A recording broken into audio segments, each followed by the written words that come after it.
If you've been thinking about getting your ears pierced, then you've come to the right place. Kelly Weldrick is back with us in studio from Makeup in Motion. She's a makeup artist. And Kelly, you have brought along Sydney today because Sydney is going to get another hole put in her ear because she already has pierced ears, right? That's right. Sydney would like her second hole, so today we're going to show the viewers and show you how simple it really is to pierce an ear. Okay, so let's talk about piercings because a lot of people do it when their children are babies. Is there a certain age when you think is more appropriate to have their ears pierced? Well, you know what, Rita, that's up to the individual. That's up to the parents. That's up to the individual. Many people pierce for religious reasons. Many people pierce babies for traditional reasons. That is completely an individual choice. So I make no judgment on anybody whether they pierce or not to pierce, whether it's a child or an older child. That's totally up to them. The only stipulation I have is that I need parental consent for anybody under the age of 18.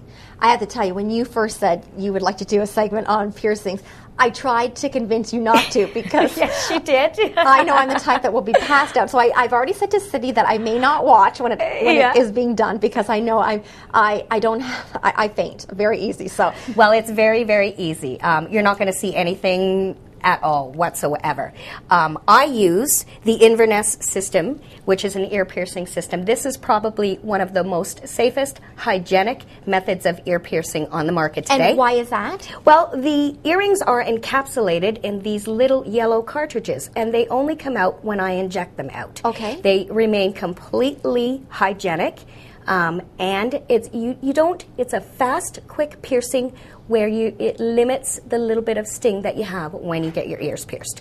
So for one reason, Inverness 2000 is a great system to use. I also only pierce in 14 karat gold or 14 karat yellow gold styles. My earrings all contain dome backings, which are rounded, so they are much more comfortable for sleeping and for pulling on and off clothing and stuff like that.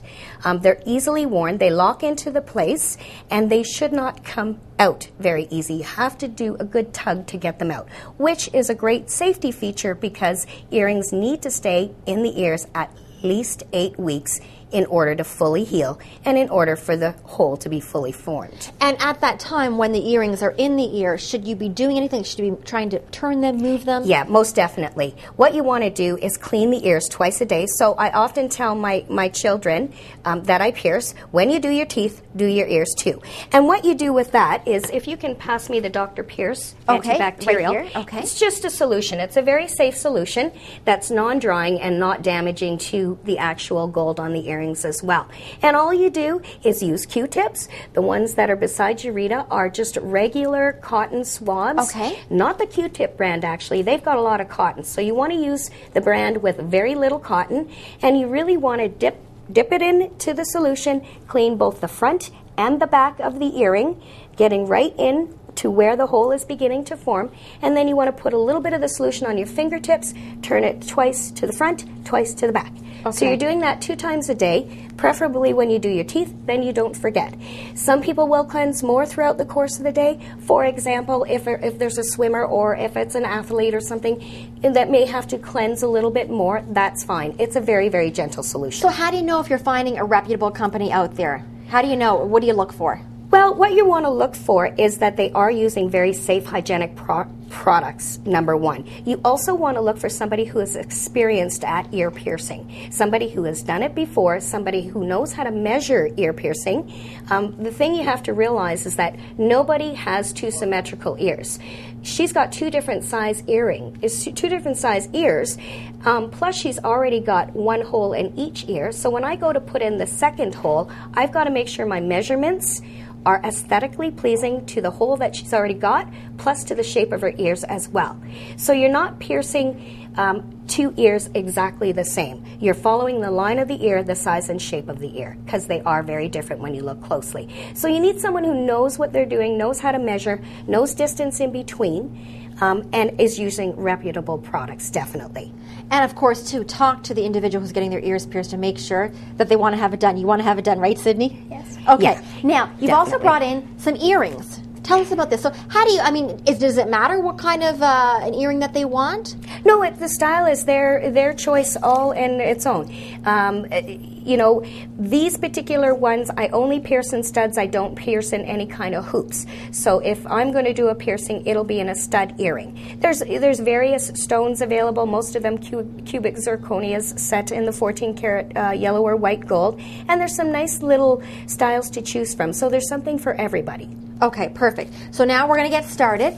I will look away, Sydney, just because I don't want to see what's going to happen. Yeah. But you have put cream on Sydney's ears to numb it so that it gets rid of some of that pain so she won't feel it. Exactly. I've done a few things for Sydney in preparation so that we would, you know, save some time on the air.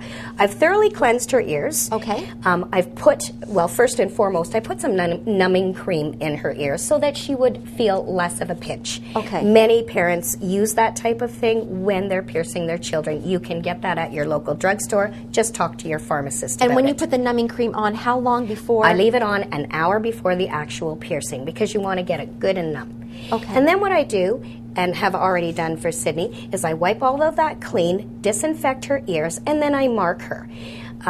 Then that's where it all comes into the play with the measurements and whatnot. So if you can look at Sydney, if you can get a close-up, I don't know. She's got 2 little purple dots on her ears. Those are my marks, and that's what I'm aiming for. Okay. So this has all been pre-done. And right now, all you have to do is the actual piercing itself.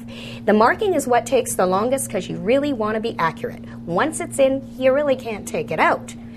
You can, but then you're going through another piercing, and nobody wants to do that. No. So you want to make sure that the marking is the most accurate. Take your time with that, especially when you're dealing with smaller children or young babies. You want to set aside an adequate amount of time dedicated just to marking and making sure it's precise. Okay. Once all of that is done, the actual piercing is easy. And I can show you. I can do Sydney's left here right now. Are you ready, Sydney? And again, you don't see anything. It's a piece of, And I'm not going to pierce until, actually, Sid, if you could hand me my glasses. Thank you. I'm not going to pierce until I know it's going to be accurate to the hole I have. So I take my time. It's never a rushed endeavor. I'm wearing gloves. Okay. And will because, you let her, again, latex gloves, just to be hygienic. Okay. There you go. There's one. Okay, you're halfway done, Sydney. I'm halfway done. You're halfway done. As I'm looking away and not talking. Okay, so you're going to just get behind me here. Switch Go places ahead, here, and we're going to do the other here. one. And there's the other one. Perfect. Okay, I'll let you get and right back around. You saw how really fast that was. Very easy. You didn't see anything gross. Wasn't a problem. Sydney didn't really even flinch. I think what she was maybe spooked by was the actual sound of the instrument. I think I was more nervous. But she's done. And look at, she's got pretty little cubic zirconias. Oh, absolutely. Let me see. I'm going to try to, we'll see if we can get a shot of this, Sydney. I have to tell you, though, Kelly, it was a little nerve-wracking because the thing is, you don't know what to expect when you're doing something like this. But, Sydney, how do you feel right now? I felt like nothing. Absolutely nothing, no. But let me tell you, she was a little nervous before, right, Sydney? And rightly so. I just remember my first experience when I was 6 years old, and I wish I didn't have it done, but I'm grateful now that you had it done. Gosh, but you look so beautiful. And okay, tell me about the earrings again.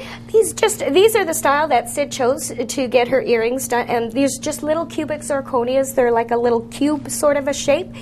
They hit the light and they just glisten. They'll go with anything she chooses to put in her ears in her first hole.